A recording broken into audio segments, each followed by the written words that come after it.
सहारनपुर युवा व्यापार मंडल ने चाइनीज मांझे के विरुद्ध की एक अनूठी पहल। युवा व्यापार मंडल ने पतंग पर चाइनीज मांझा न करें उपयोग, हमारा त्योहार किसी की जान से ज्यादा नहीं का लिख कर दिया बड़ा संदेश। युवा व्यापार मंडल के पदाधिकारियों ने अपने व्यापारियों भाइयों से भी चाइनीज मांझा न बेचने की बड़ी अपील की।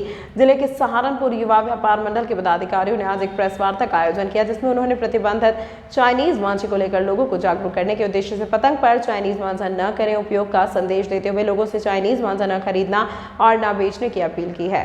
तो पूरा एक व्यक्ति प्रभावित नहीं होता, पूरा परिवार प्रभावित होता है। और व्यापार मंडल हमेशा एक आदर्श आचार संहिता को लेकर के व्यापार करता है। मुनाफा भी लिया जाता है तो उचित मुनाफा लिया जाता है, जो पैसा उसका पालन करें। जो हमारी आदर्श व्यापार आचार संहिता है उसमें हम जिस व्यापार को भी करते हैं, अब कोई ड्रग्स बेच रहा है तो वो भी व्यापार, लेकिन वो किसी को नुकसान पहुंचाने का काम कर रहा है। तो ऐसे समय में हम उस व्यापारी का साथ नहीं देंगे।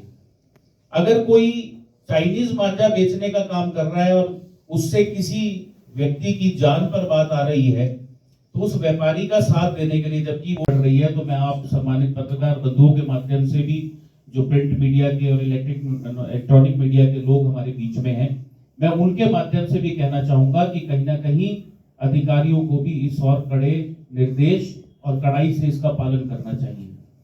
कड़ाई से ऐसे व्यापारियों के विरुद्ध एक अभियान चलना चाहिए और जागरूकता को लेकर आज युवा व्यापार मंडल ने पहल की है। मैं इन सभी साथियों को, युवा साथियों को बधाई देता हूं।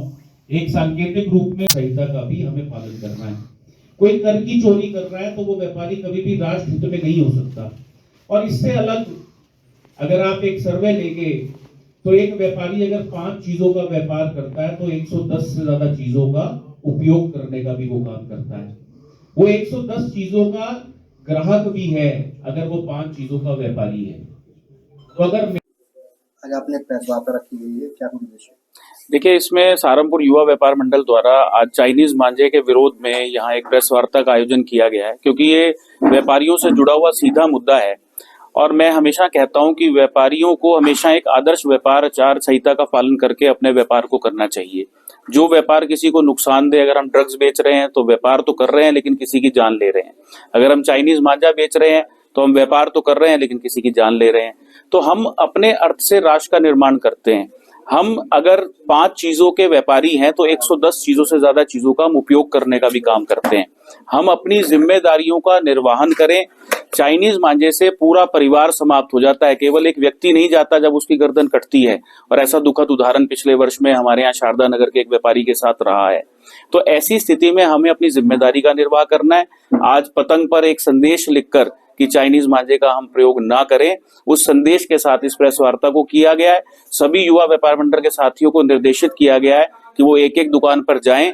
जो व्यापारी अगर ये बेच रहा है उसको रोकने का काम करें, जो खरीद रहा है उसको टोकने का काम करें। और व्यापार मंडल आज ये भी घोषणा करता है अगर कोई व्यापारी चाइनीज मांझा बेचता पाया गया तो वो उसी समय संगठन से निष्कासित कर दिया जाए। उत्तर प्रदेश में पिछले साल भी उस साल भी सबसे ज्यादा घटनाएं घटी है, तो पुलिस प्रशासन वहां तक नहीं पहुंच पा रहा है, छोटे व्यापारियों को उठाकर बंद कर देते हैं। तो इसमें क्या कहना है? देखिए, ये कहना कि पुलिस नहीं पहुंच पा रही है वो पुलिस का विषय है, लेकिन मेरा मानना है कि अगर उपयोग करने वाला अगर उसका उपयोग बंद कर देगा तो बनाने वाला निश्चित रूप से उसको बनाना बंद कर देगा। केवल ये कहकर कि पुलिस काम नहीं कर रही है, हम अपनी जिम्मेदारी से मुक्त नहीं हो सकते। पुलिस को भी अपनी जिम्मेदारी निभानी चाहिए और एक आम आदमी को भी उसकी जिम्मेदारी निभानी चाहिए। मैं समझता हूं कि दोनों प्रयास करेंगे तभी बदलाव हो सकता है। ये कहकर केवल हम अपनी जिम्मेदारी से नहीं बच सकते। अगर मैं खरीदना बंद कर दूंगा तो आप बनाना बंद कर देंगे। तो क्या मानते हैं, चाइनीज मांझा का नाम दिया जा रहा है बाहर का है, क्या नहीं मानते कि यहाँ भी कहीं उत्तर प्रदेश? निश्चित रूप से यहाँ बन रहा है, सरकार को उस और ध्यान देना चाहिए। और मुझे लगता है कि फिर मैं वही कह रहा हूं कि हम खरीदना बंद कर दें तो वो चाइना से आ रहा हो या इंडिया में बन रहा हो, वो कहीं पर भी होगा, वो अपने आप बंद हो जाएगा। हमें केवल अपनी जिम्मेदारी का निर्वहन करना है।